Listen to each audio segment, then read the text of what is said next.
চুল পড়ার সমস্যাটা আমার ইউনিভার্সিটি লাইফ থেকেই বলা যায় 16-17 বছর থেকেই অল্প অল্প করেই হচ্ছিল।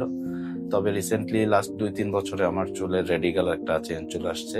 তো এর মধ্যে আমি অনেক কিছু ডক্টর দেখাইছি, চিকিৎসা নিচ্ছি, কিছু মেডিসিনও ট্রাই করছি, প্লাস মিনক্সিডিলও ট্রাই করছে ডক্টর আমাকে প্রায়, কিন্তু সেভাবে আমার কোনো হেল্প হয় নাই, কারণ আমার এটা বংশগতই, আমার বাবার আছে তো।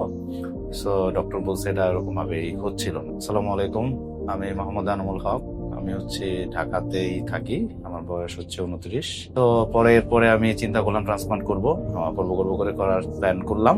করার পরে আমি কিছু ক্লিনিকের দিকে করতে থাকলাম যে কোথায় করানো যায় বাংলাদেশে। আর 2-1টা ক্লিনিকে আমি কথা বলছি, তারপরে আমি হেয়ার ফ্রি হেয়ার গ্রো বাংলাদেশের ব্যাপারটা জানতে পারি। আমি মেইনলি ফেসবুকের মাধ্যমে জানতে পারছি। আমার পরিচিত আরো একজন করাইছেন এখান থেকে, তার সাথে কথা হয়, তার সাথে কথার মাধ্যমে আমি এখান থেকে করানোর জন্য একটা ডিসিশন নেই।